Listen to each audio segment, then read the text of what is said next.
said, could you have it in your heart to let me do me? What's good, y'all? Nomad checking in. So I'm about to creep on by an old place. There's an apartment Jeffrey Garber and I shared at one time. Tell y'all the story about how all that took place, you know what I mean? Tara and I had done a little thing against Brian Abbey and all that, which she would later become my wife, of course. So I got kicked out of that place, you know. So eventually some Christian folks helped Jeff and I get into this.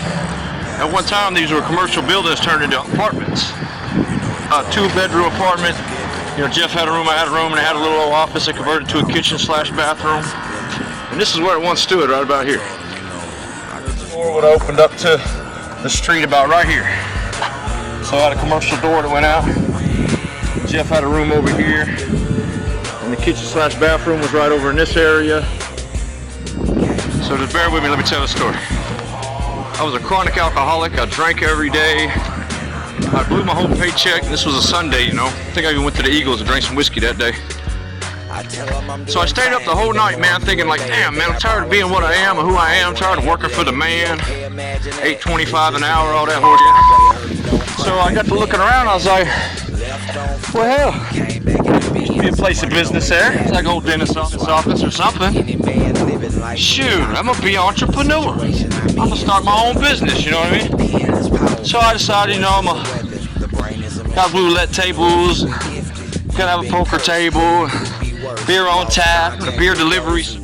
First, I can't find my place, but I diligently searched. Service. And Jeff, you know, B-Rab is gonna man the register, and Jeff is gonna be the maitre d', so to speak. And I was just gonna float around doing this thing, you know, and then, you know, monthly dues and fees, yearly dues and fees, and you know, $10 at the door.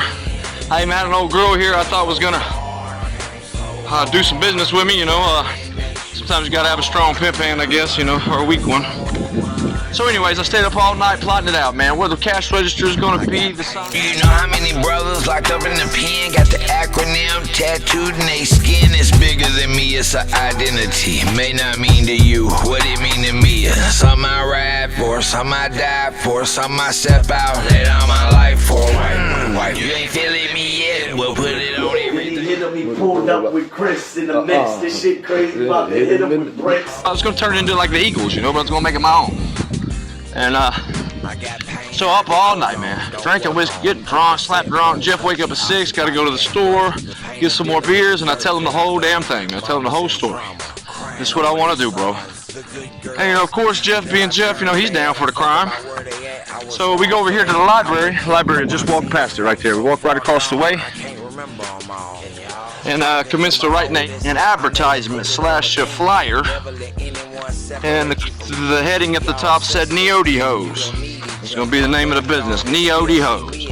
Got that from some people that run around here looking for the Neody Hose. I mean, so I was gonna name the business. Right on, brother. So I don't remember what all it said inside the flyer, but I know it said at the beginning, I, Christopher Neal Johnson, and Jeffrey G. Garber solemnly swear we're gonna make some money in the city of Neodesha. And it went on to whatever, the yearly dues and fees and all that good stuff. And of course I was supposed to be at work that morning. It was a Monday, you know, and I didn't call in or nothing. Yeah, I got my own business going. I'm an entrepreneur now. So I don't believe in owning vehicles. I never will, never have. I just don't, you know, if I'm with someone or maybe a woman wants one, I might have one, but I just don't do that shit. So anyways, I go walking back to work. It's about 10 o'clock in the morning. And I'm handing these flyers out to everybody. I printed off like 250 of them. Used the last $7. I remember $7 or something on my card. Print out these 250 flyers. And I'm handing them out to old men in G.W.B parking lot.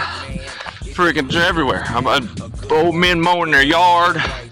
On my way to Prestige, and it's about a mile over yonder way from where we're at. And I walk up in there strutting my stuff, man, like a peacock. Handing these flyers out to everybody I know. Here, support your local businesses, man. Hey, for you, bro, I got you, dog, man, 10% off, man. Just in there like I knew what I was doing. Back in my department, I was running a Rogers saw there, big old damn saw, cutting 3/4 inch plywood. And I'm handing them out to everybody in my department. You know, they're all looking at me sideways because I didn't even call in and show up for work that morning. I was like, oh, man, I just support your local business, man. I'm an entrepreneur now. I had one left, and I gave it to my supervisor. His name was Kevin at the time. I said, bro, man, I'm sorry, man. I can't do this, bro. I quit. You know, I gotta find better means, alternative means to get to take care of myself. I'm an entrepreneur now. Thank you. So I walk out of there, heel clicking it up, happy as hell. And I go back home and I pass out. You know, I've been drunk for freaking 48 hours. And I crash out. And I wake up about 2 o'clock that afternoon, knock at the door, and Jeff answers the door, right? Make sure it's still recording.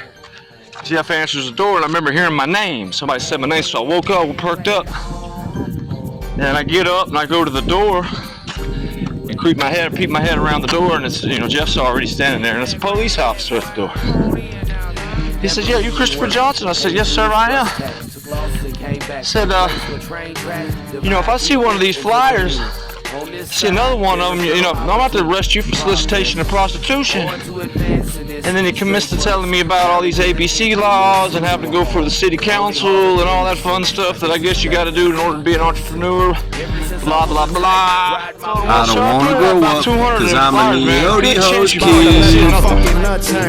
So, of course, in my state of panic set in. And I called my neighbor. I didn't have no money, remember?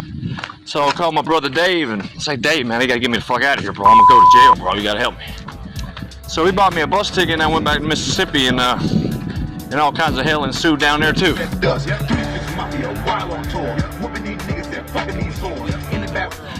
But just a little bit of my insanity. Jeff, I love you, bro. I know you're a scumbag, but that's all right. I love you.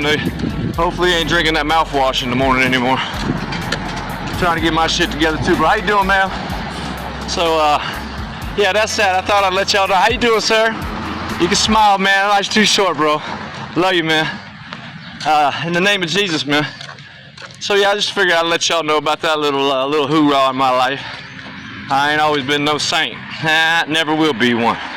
One or no, man. 420. Over and out.